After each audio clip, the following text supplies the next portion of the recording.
कचऱ्यात मी तुम्हाला सांगितलं सगळं की 4 व्हीलर गाडीमध्ये आंबेजोगाईचा कचरा जायचा, मी आरोप केला होता. तर आपल्या नगराध्यक्ष साहेबांचं काय मत आहे की हे सगळं बघणं माझं काम नाही म्हणले, देवाचं काम आहे आणि देवालाच माहिती म्हणले काय झालं. मग आता जो तुम्ही दिला ना नगराध्यक्ष, कचरा जर 4 व्हीलर मध्ये चाललाय आणि असं म्हणतो असं त्याच्यावर पुन्हा ते काय म्हणतात की हे सगळं बघणं नगरसेवकाचं नगराध्यक्षाचं काम नाही. म्हणजे तुमचा कचरा चाललाय का नाही आणि कुणी बोगस बिल काढायला का हे बघणं त्यांचं काम नाही, हे मी म्हणत नाही. आता गल्लीतले म्हणल्यास तुम्हाला त्यांचा आवाज लवकर ओळखू आला पाहिजे. तुम्ही त्यांचा आवाज ऐका, मला सांगा.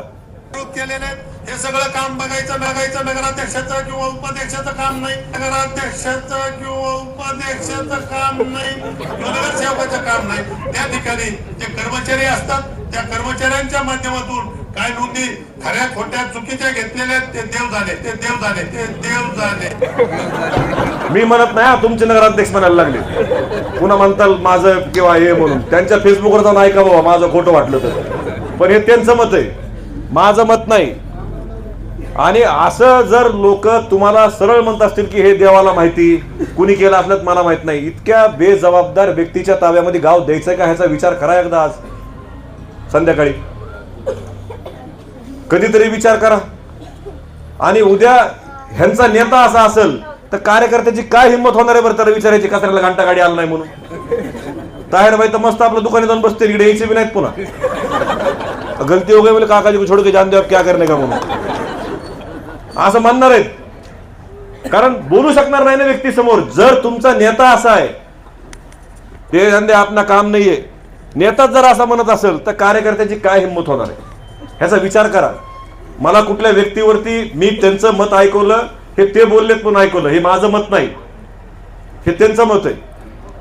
आणि पाणीपट्टीवर तर काय म्हणलेत, मला कोणी पाणीपट्टी मागितली नाही म्हणले, ते पण आहे. तुम्ही ऐका पुन्हा.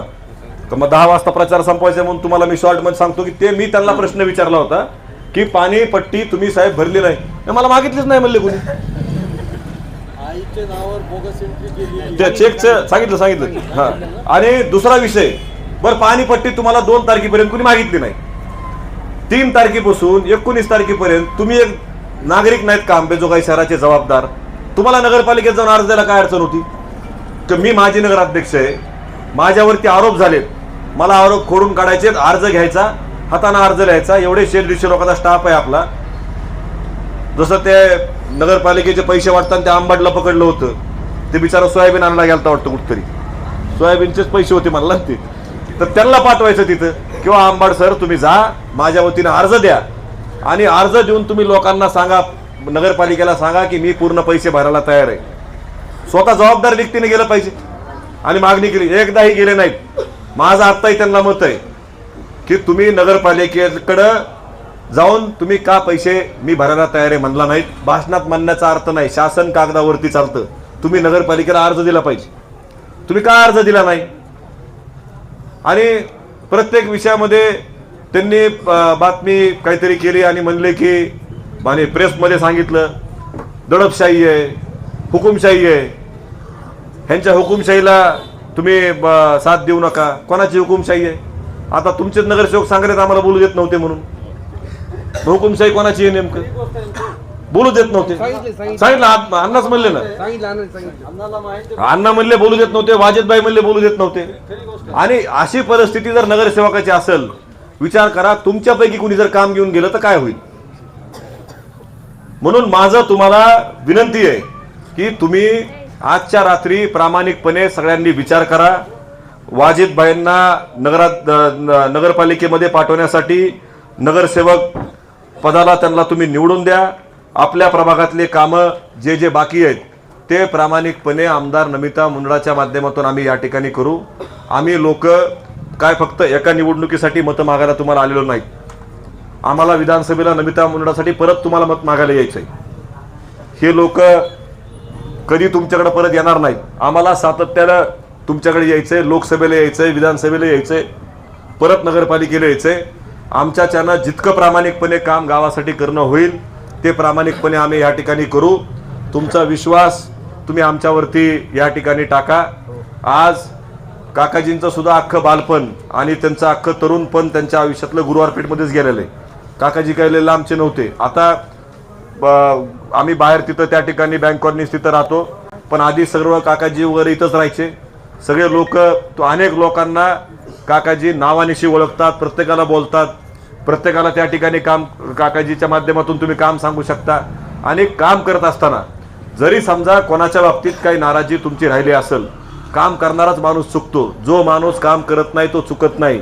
कदाचित वाजिद भाईकून काम करताना एखादी गोष्ट राहून गेली असेल तर त्यांना ती दुरुस्त करण्याची संधी द्या. काम करताना एखाद्या व्यक्तीकडून ते होऊ शकतं, पण ज्याला काम करायचं नाही तो कधीही चुकणार नाही, कारण त्याला काम करायचं बिलकुल नाही. काम करणारा व्यक्ती आहे. उद्या त्यांनाही माहीत नव्हतं त्यांच्या वार्डाचं आरक्षण काय पडणार आहे, तरी प्रामाणिकपणे तुम्हाला पाणी किती वाजता येणार आहे, काय होणार आहे, कसं होणार आहे, चांगल्या पद्धतीनं सांगत गेले, चांगल्या पद्धतीनं काम तुम्हाला ते करत गेले. आणि काकाजीसारख्या व्यक्तीची ताकद त्यांच्या पाठीमागं जर उभा असली तर तुम्ही विचार करा की तुमच्या प्रभागात काय काम होऊ शकतील. आणि तुम्हाला शेवटचा किस्सा सांगतो. मी काल प्रभाग क्रमांक 1 मध्ये गेलो होतो, जिथं ॲक्च्युअल नगराध्यक्ष साहेब नगरसेवक होते. आणि मी त्याच्या 2 दिवसाआधी त्या प्रभाग क्रमांक 1 मध्ये रॅली काढली. साहेब होते, सगळे आपण रॅलीला होतो. त्या रॅलीमध्ये मी त्या मधल्या बोळीतून फिरायला लागलो आणि आपले कार्यकर्ते होते आणि त्यांनी ते गट्टू टाकले होते. मी लहानपणी बघा त्या पैठणला गेलो होतो. बघा पैठण माहिती ना तुम्हाला, आपल्या संभाजीनगर जिल्ह्यात. तिथं ते पाण्यावरचा कारंजा आहे, लाईटवर डान्स करते बघा ते कारंजा. बघितलं तुम्ही काही व्हिडिओ येतात, व्हिडिओ बघा. तर त्यांचं ते तसं त्यांच्या गट्टूच आहे. ह्या गट्टूवर पाय ठेवलं की इकडून पाणी वर येते, तिकडल्या गट्टूवर पाय ठेवलं की इकडून पाणी वर येते. अरे मला काय पैठणला आणलं काय म्हणलं मला तुम्ही. तर ते सगळे बोगस कामं केले. काय त्या गट्टूच्या खाली रेती नाही, त्याला उतार नाही, दिशा नाही, काही नाही. फक्त एखाद्या माणसाला आपलं कुणी वरडायला लागलं की त्याला म्हणायचं धरे काम आणि शांत राहा. अक्षरशः त्यांच्या वार्डातली परिस्थिती. उद्या वाटलं तर मताला जायच्या आधी त्या गट्टूवर जाऊन या एकदा, बघा ऍक्च्युअली ती गट्टू कशी. अक्षरशः ती म्युझिक फाउंटन सारखं झालं. इकडं पाय ठेवला की इकडून वर येते, इकडं पाय ठेवला की इकडून वर येते पाणी. अरे काय चालू आहे. नगराध्यक्षाचा वार्ड कसा असला पाहिजे साहेब. तुम्ही एकदा ह्या दोघांना निवडून द्या, तुम्हाला नगराध्यक्षाचा वार्ड काय असते आम्ही करून दाखवतो. आणि सुरुवात आपण प्रभाग क्रमांक 10 पासून करू. आणि मला आठवतंय दिनेश काका इथं नगरसेवक होते. दिनेश काकांनी काही लोकांच्या म्हणण्यावरती तिथं स्लॅब टाकून दिला. साहेब त्यांचं बिल नगरपालिकेनं आजपर्यंत काढलेलं नाही, वैयक्तिक पैशातून करून दिलेत. मी 10 वर्षानंतर तुम्हाला सांगालोय. आणि त्यांनी अपेक्षा ठेवली नाही. त्यांचा स्वभाव सरळ आहे, जे असेल ते असेल, नाही तर तोंडावर बोलून ते मोकळे होतात. त्यांनी अक्षरशः तिथलं काम वैयक्तिक पैशातून केलं. मी ते विधानसभेलाही पाहिलं होतं आणि आत्ताही पाहिलं. मग काम कुणीतरी करायला लागलंय की त्याला अडवायचं, हे योग्य नाही. आणि आज आपल्या गावाला एक चांगल्या नेतृत्वाची गरज आहे. मग तर तुम्ही सगळेजण विचार, उद्या काय तुम्हाला एकच मतदान जाऊन त्या ठिकाणी करायचंय. तुम्ही 2 मतदान आधी ह्यापूर्वी केलेले आहेत, काकाजींना आणि रचना परदेशींना. उद्या वाजिद भाईला निवडून द्यायचंय. आणि इतके कारनामे आपल्या माजी नगराध्यक्ष साहेबांनी केलेत की मला भरपूर मुद्दे, ते अर्धेच मुद्दे ते पुष्पासारखं 1, 2 घ्यावं लागेल पिक्चर. ह्या दिवाळीला 1, पुढच्या दिवाळीला पार्ट 2, पुन्हा पार्ट 3, असे भरपूर पार्ट त्यांच्यावरती या ठिकाणी निघू शकतील. इतकं काम भ्रष्टाचाराच्या बाबतीत त्यांनी आपल्या गावाच्या बाबतीत केलेलं आहे. आणि त्यांनी एक सांगितलं, त्यांनी काय सांगितलं की 1000 अर्ज शेख रहीम भाईनी आणि सारंग पुजारींनी, नंदकिशोर मुंडांनी माझ्या विरोधात केले म्हणून त्यांनी सांगितलं. म्हणजे विचार करा, ह्यांनी चुका किती केल्यात. 1001 चुका केल्यात, गाडीच्या नंबर सारख्या त्यांच्या. त्यांनीच म्हणले 1001 केलेत म्हणून, त्यांचा आवडता आकडा आहे ते. त्यांनी सांगितलं, आम्ही नाही सांगितलं. 1001 अर्ज दिलेत म्हणले त्यांनी. साहेब गरज पडली तर 10,000 अर्ज देऊ, पण आमचं गाव नीट केल्याशिवाय आम्ही राहणार नाही. आम्हाला गाव चांगलं करायचं. आणि त्यांनी काय सांगितलं की माझ्यावरती एकही गुन्हा सिद्ध झाला नाही. अरे आम्ही गुन्हा सिद्ध केला की तुम्ही कोर्टात जाऊन अर्ज करायला लागलात. कोर्टातून सुद्धा गुन्हा सिद्ध होणार आहे. कोर्ट न्याय त्या ठिकाणी मिळतो. उशीर जरी झाला तरी न्याय मिळेल. ऊपर वाले के घर देर है अंधेर नाही, हे लक्षात ठेवा तुम्ही. आणि ते सगळ्यात खुर्चीचं वाटाळ ऐकलं का तुम्ही. ती खुर्ची तर काय कमाल आहे त्या खुर्चीची. त्यांनी काय केलं, ती खुर्ची आता ती बघा तुम्ही जाऊन. म्हणजे आता त्यांच्या बोलायचं म्हणलं तर हे निवडणूक आयोगाला पत्र द्यावं लागेल वेळ वाढवा म्हणून. तर त्यांनी काय सांगितलं आपल्याला की अंबाजोगाईच्या तिथं 600-650 खुर्च्या काहीतरी त्यांनी घेतल्या आपल्या आद्य कवी मुकुंदराज सभागृहामध्ये.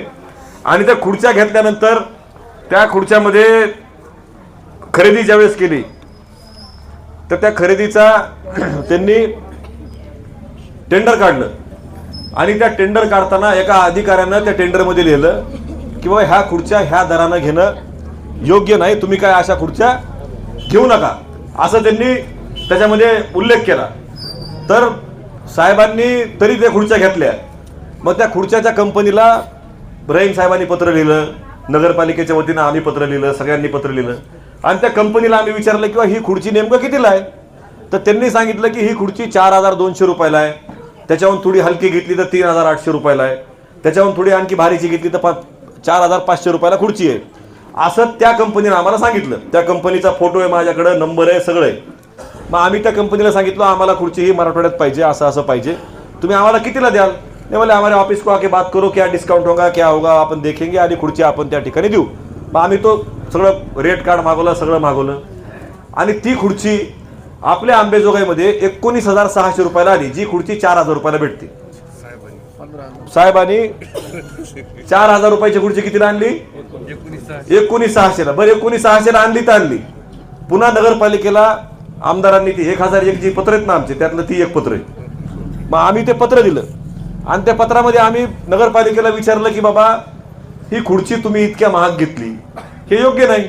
मग त्या अधिकाऱ्यांनी आम्हाला सांगितलं की आमचा साहेब अहवाल आहे, आम्ही नगरपालिकेला आधीच कळवलंय, इतक्या महाग खुर्ची घेऊ नका, आता आमचा काही नाही, तुम्ही त्यांना विचारा.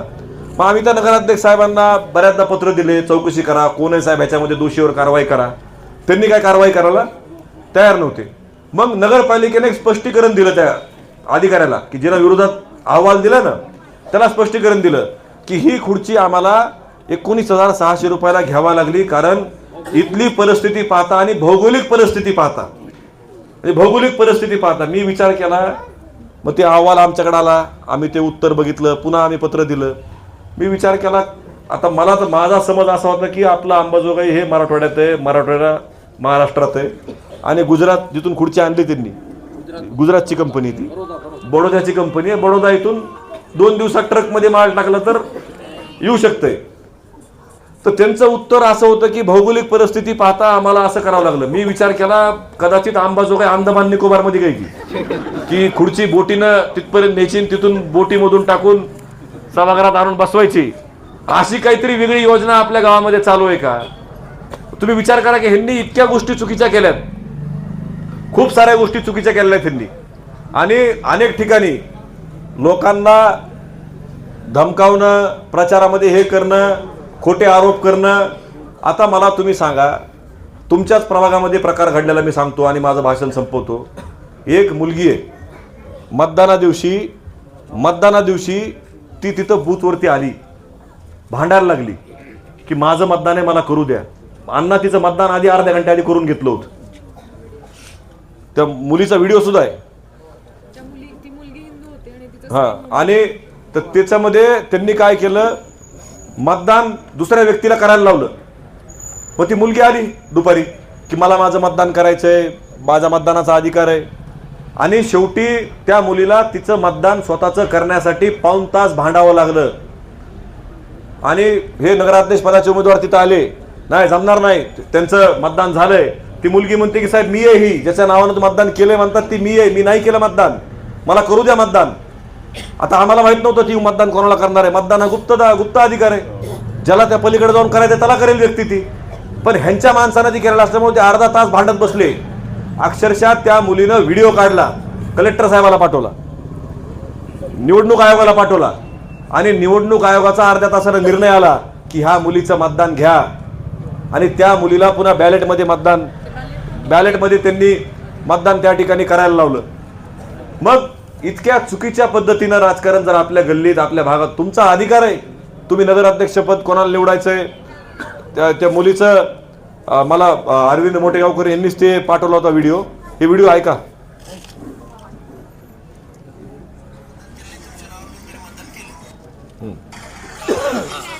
तुमचं नाव काय पूर्ण? तुमचं मतदान झालंय का? आणि तुमच्या जागेवर कोणी मतदान केलंय का? राईट केलंय, तो मतदान तुमचं झालेलं नाही. तुम्ही स्वतः मतदान केलं नाही, तुमच्या नावावर कोणतरी मतदान केलंय. हे तुमच्या छत्रपती शिवाजी महाराज चौकातल्या आपल्या बूथवरती झालेला प्रकार, जिल्हा परिषद बरोबर 4 नंबर बूथवर. जिल्हा परिषद शाळेमध्ये ही ती मुलगी आहे किती नंबर आहे तुमच्याकडे मतदान? पवार. बरोबर? तुम्ही विचार करा, एवढी हिंमत एखाद्या व्यक्तीची होते की दुसऱ्याचं मतदान सुद्धा त्या ठिकाणी करायला लागले. आणि अशा लोकांना तुम्हाला निवडून द्यायचंय का? ह्याचा विचार करत तरी तुम्हाला करावा लागेल ना. जी व्यक्ती तुमच्या मताची गरज नाही म्हणून ती कोणाला तरी दुसऱ्या माणसाला पाठवले तर मतदान करून गेलेत, उद्या तुमचं काम करणार आहेत का? माझा परत प्रश्न आहे, ज्या लोकांनी अंबाजोगाई शहरातल्या सिद्धार्थनगर ह्या भागात आपल्या मंगळवार पेठेतल्या खालच्या हमाल गल्लीतल्या असेल कुठल्या गल्लीतल्या गुरुवार पेठपर्यंतच्या लोकांनी ज्यांनी आपलं आयुष्य नगरपालिकेत घातलंय त्या लोकांना कधी न्याय भेटणार आहे का नाही? पण हा सगळ्या गोष्टीचा विचार करून माझी तुम्हाला कळकळीची विनंती की उद्या छत्रीला मतदान करा आणि छत्रीला मतदान करून काकाजीच्या नेतृत्वाखाली वाजेद भाईला तुम्ही नगरसेवक म्हणून काम करण्याची संधी द्या. आणि तुमची संधी प्रामाणिकपणे उद्याच्या निवडणुकीमध्ये तुमचं निवडून दिलेला प्रतिनिधी चांगल्या पद्धतीनं काम करेल हा विश्वास तुम्हाला मी या प्रसंगी देतो. आणि नगरपालिकेच्या माध्यमातून भविष्यामध्ये आपलं अंबाजोगाई शहर मराठवाड्यामध्ये सगळ्यात चांगलं शहर म्हणून ओळखलं जाईल. ह्या पद्धतीनं काम आपल्या शहरामध्ये घडल एवढाच विश्वास तुम्हाला या प्रसंगी देतो आणि माझं मनोगत थांबवतो. धन्यवाद. जय हिंद, जय महाराष्ट्र.